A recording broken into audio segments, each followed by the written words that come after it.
Good boy খ্যাত Lionel মেসির মেজাজ হারানোর নজির নতুন কিছু নয়। সুবারু পার্কে দেখা গেল একই ধরনের চিত্র।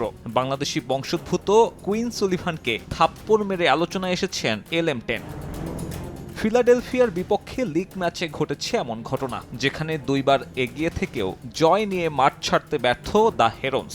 2-2 গোলে ড্রর ম্যাচে জোড়া লাল কার্ডও দেখান ম্যাচ রেফারি। সব মিলিয়ে ঘটনাবহুল একটা দিন কেটেছে মেজর লিগ সকারে। ঘটনার সূত্রপাত ম্যাচের যোগ করার সময় কুইন সুলিভানের সঙ্গে বিবাদে জড়ান মায়ামির ইয়ান ফ্রে, আর বড় ভাইয়ের হয়ে সেখানে জড়িয়ে পড়েন কাভান। ফ্রে আর কাভানকে লাল আর কুইনকে হলুদ কার্ড দিয়ে পরিস্থিতি নিয়ন্ত্রণে আনেন ম্যাচ রেফারি।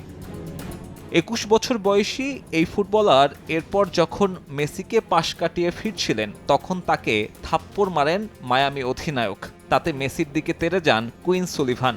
পরিস্থিতি আরও অবনতির আগেই নিয়ন্ত্রণে আনেন ম্যাচ রেফারি, আর ওই ভিডিও জন্ম দিয়েছে বিতর্কের। মেসির আচরণ নিয়ে প্রশ্ন তুলছেন নেটিজেনরা।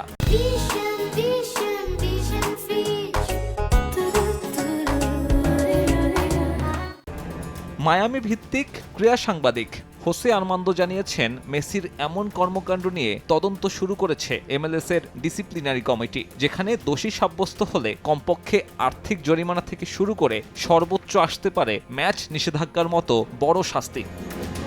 অন্যদিকে শাস্তি পাচ্ছেন বাংলাদেশি বংশোদ্ভূত কাভান সুলিভানো। 16 বছর বয়সী মিডফিল্ডার খেলতে পারবেন না ফিলাডেলফিয়ার পরবর্তী ম্যাচ, যা কিনা বড় ধাক্কা ক্লাবটার জন্য।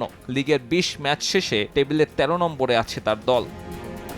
অবস্থা ভালো নয় মায়ামিরও। 8 ম্যাচ বাকি রেখে শীর্ষে থাকা ন্যাশভিলের সঙ্গে তাদের পার্থক্য বেড়ে দাঁড়িয়েছে 7 পয়েন্টে। বড় অঘটন না ঘটলে এবার লিগ শিরোপা জয়ের সম্ভাবনা নেই মেসিদের। নিষেধাজ্ঞা নামলে আরও বড় হোঁচট খাবে তার ক্লাব। সাব্বির মিথুন, সময় সংবাদ।